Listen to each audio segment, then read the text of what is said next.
I'm really excited to be here. I'm going to talk about MCP or not MCP. Anyone who here has used MCP before?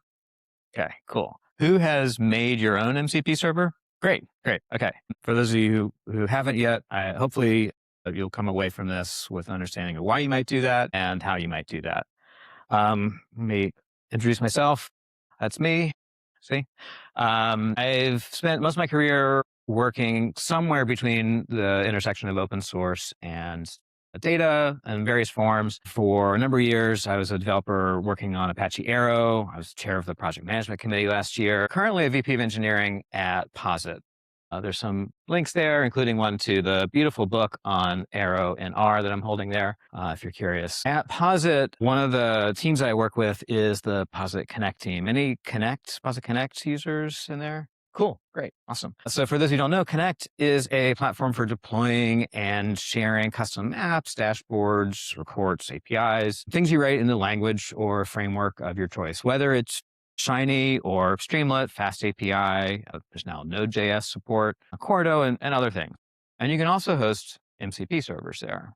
Over the last however long it's been, we've really gotten interested in using Claude Code for all sorts of things. It's it's a weird time to be working in this industry right now. But one of the great things about it is that there's so many things that, may have seemed hard or just out of reach for us to do as engineers for whatever reasons that are now available for us. Connect has a 10-year-old code base going back to the beginning, and it's big and does a lot of things. And so there are things that, seem like a good idea. Someone may come to us with a suggestion. And it's a lot of context switching to do to try to figure out how would I actually do this. But now I can fire off Claude Code on a Git work tree and it can sort it out. And I can read through the code and figure out what to do. And it makes it a lot easier for us to just say yes to good ideas like that. It's really exciting. So naturally, seeing some of these benefits, I start to think like, well, what other hard problems are out there that I could use Claude to help with? What else have we learned from years of experience are hard and painful that maybe they're not anymore? And one of those sources of difficulty is responding to support issues when they get escalated to the engineering team. So Posit uses Zendesk for support. So customers can file tickets when they run into issues, and the support engineers will field them, and usually they can address them, but sometimes it's a harder thing to debug or a clear bug or something, and it gets sent to the engineering team. And for an engineer to pick this up, they have to put down whatever they were already working on and try to reason about the particular environment that Connect is deployed in. It's on-prem software, so it could vary quite a bit by the customer, and that's for humans, that's hard. But I thought, Claude's really good at reading through the code base, developing understanding how things work, and even finding bugs. Like, what if I could just point Claude at Zendesk and say something like this? Here, help me with this Zendesk ticket. But this doesn't work because Claude will try to do this, but it will get a 403 or a 401 rather. You're not authenticated, so I can't see what's in that ticket. And it says, could you just paste the tickets in here? I'm like, well, no, that defeats the purpose. That's the work I don't want to do. And the first problem we run into is this authentication. And there's really not a way for me to provide my credentials to Claude Code to do this. And even if I could, I wouldn't want my API key or my password in the context here. Mac was talking about a number of the security things that come up here. Like, that's very sensitive data that I don't want circulating here. But even if I could do that, the Zendesk API is huge and is really not designed for AI agents to make both efficient and secure use of it. And this is what MCP is designed for. So MCP provides a way for you to authenticate with your APIs without giving your credentials to the agent. And by writing custom MCP servers, you can control exactly what tools are made available. And this makes it more efficient and more secure. And by hosting your own MCP server, you have a way to easily distribute it and share it with your team. And a point that I want to make sure comes across here is that you can write and host your own MCP servers to do exactly what you need. Because as we know, code is very cheap to produce now. It doesn't require specialized knowledge. You basically just have to ask your agent to say, I would like an MCP server, and you're off and running. And so my talk is really going to focus on writing your own and not about whether you should use some MCP server that's out there that someone else is providing. And even if you do want to use that, there's probably reasons why you might want to customize it anyway. There's a link here. I'll have a QR code at the end. if you're curious, of the MCP server that I ended up making to talk to Zendesk to do the thing that I was trying to do at first and was frustrated by. I've said MCP a bunch of times. I should probably say what it is. MCP, Model Context Protocol. I've talked to a lot of people in a lot of different industries about this lately, and I've found a lot of confusion about what it is. And so I first want to say what MCP is not. It is not magic, illusions. It's not AI. It's not vector search. It's not any of these things. You could put vector search behind an MCP server. You could put AI behind an MCP server. But MCP is really just a specification for how to provide tools to LLMs. So tools are functions that an LLM can call. And the definitions of these tools are in the kind of start of the context window that you have. And so a model will see that a function exists by this name. Here's a description of what it does and what inputs it takes and that kind of thing. And so MCP is a standard for developing servers that provide those tools and for client applications, any AI application to use them. I was talking about Claude Code, and that was the example I showed there, but it's not limited to code. AI applications, any AI application that supports MCP can use MCP servers. They don't have to be about writing code. There's two kinds of MCP servers. There's local ones that run on your machine and remote ones that run someone else's machine. As you can see from this, from that example of like the command you would use to add an MCP, local MCP to Claude Code, it's calling UVX, could be NPX or something like that. You're running code locally.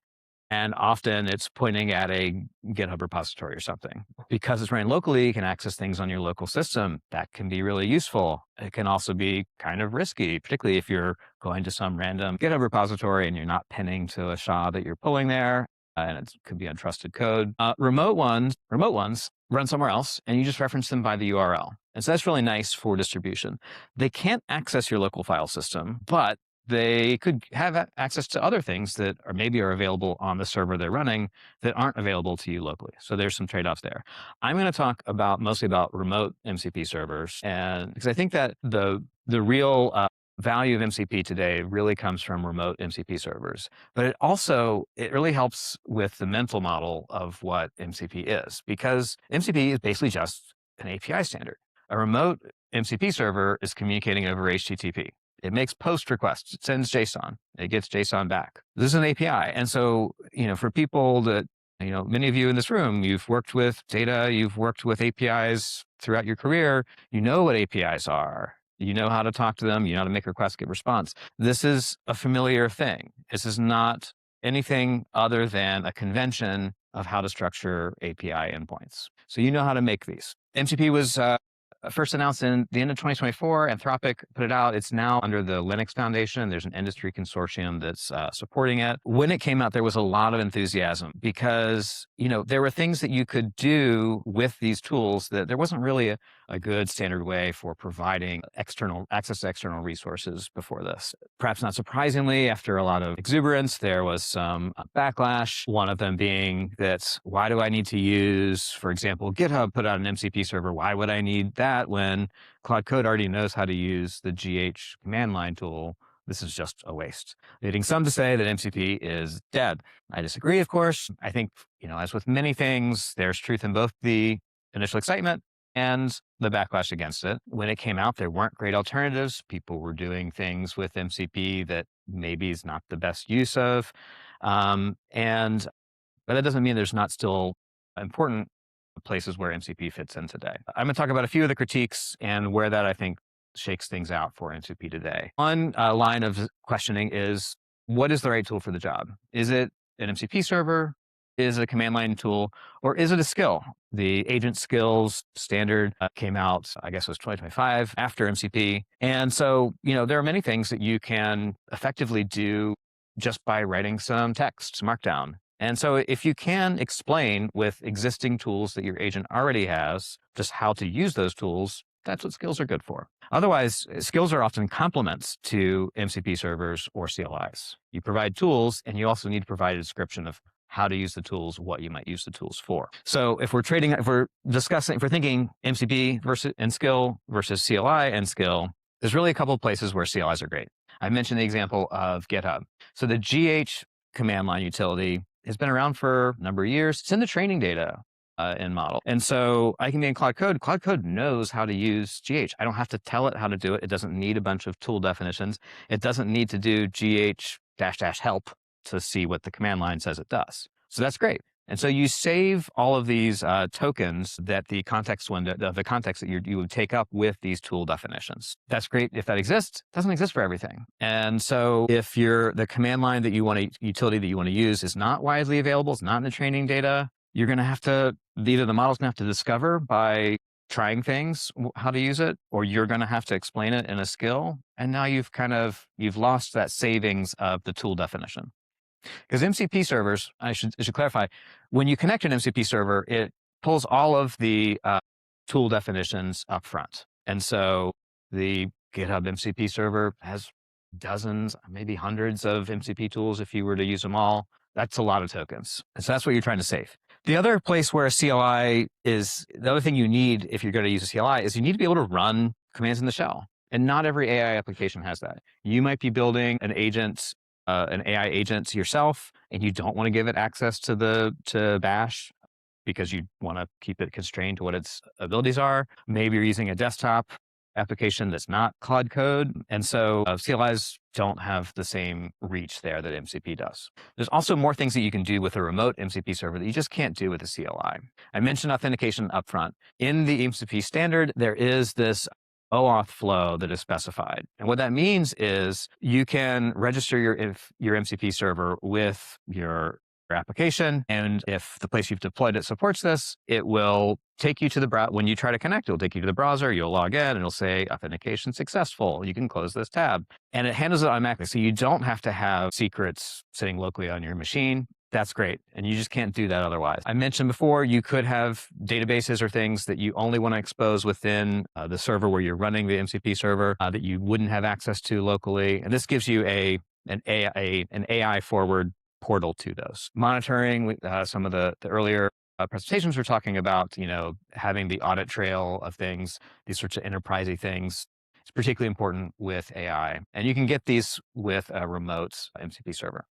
Speaking of security, it's a big deal. Mac talked a lot about that. And I just want to highlight the concept of the lethal trifecta that Simon Willison has been writing about. And so the idea is that if you have access to private data, exposure to untrusted content, and the ability to communicate out there, an attacker can access your private data and send it back out.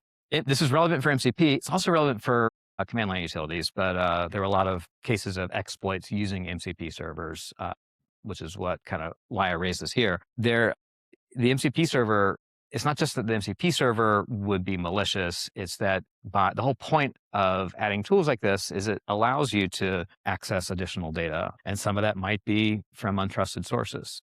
So thinking of GitHub, if I can read issues in public repos, that's access to untrusted content. Someone could create a malicious GitHub issue with a prompt injection, read the contents of the secret file and do something with that.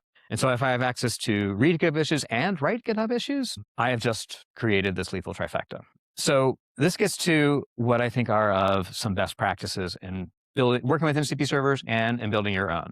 And I titled the talk MCP, but not MCP. I am not delivering this talk in iambic pentameter, but I do think it's worth at least one Hamlet reference. In general, brevity is the soul of wit when working and building MCP servers. So the first thing to do is to only define the tools that you need. If just with the GitHub example I said, if we're talking about having access to read issues and write issues being basically enough to get you to the lethal trifecta, if I don't have the ability to write, but I don't have the ability to create issues to communicate out, only read, well, I've cut off one of those pieces of the trifecta. So the security reason is one reason to be thrifty with the tools you define. But the other is efficiency, because if all of the tools I define are taking up context, I don't want to consume extra context. I don't want to waste tokens. I don't want to distract from the intent of what I'm trying to do. So just choosing only the tools that you need and putting them in your MCP server can make it a lot more efficient and more secure. Likewise, keeping your responses concise. A typical REST API for a product, and certainly that is true with Zendesk, it's going to include a lot of details in a record that you pull from. It might be everything that you need to render the web page view of this, but it's not what the model needs. It's not what I need to answer my question of what did the customer say was going wrong. I don't need to know, as is the case in the Zendesk API, what the user agent string was of the person when they went to the Zendesk portal and typed in the thing. I just need the content of the text. And so stripping these out saves you tokens and makes your inference more efficient. And likewise, be mindful about your personal data. That's my email right there. But I have not exposed my email there. I've communicated that somebody from Posit made this message. And, sometimes you need to give access to personal data for whatever application you're doing, but oftentimes you don't. And by writing a custom MCP server, you own the code that does this, so you can tailor it to whatever you need. So MCP or not MCP, that is a question. So MCP is, like I said, just an API standard. If you write your own and deploy it, you can really unlock a lot of capabilities for your agentic workflows. Posit Connect, I should just say as a side, it's a great place to deploy MCP servers. In designing them, you want to be thoughtful about both what makes it efficient for the model to do the inference, but also the security implications. I can't underscore that enough. But by making your own, you have a lot of ability to shape that. And your AI agents are really good at writing them and shaping them. The code here in that repo, I won't claim to have written it myself. There was a lot of Claude involved there. So apologies for places that it's not as pristine and Pythonic as you might want, but it gets the job done, and it keeps the data that I don't want in my context out there and lets me unlock the power that I want to get. Thanks a lot.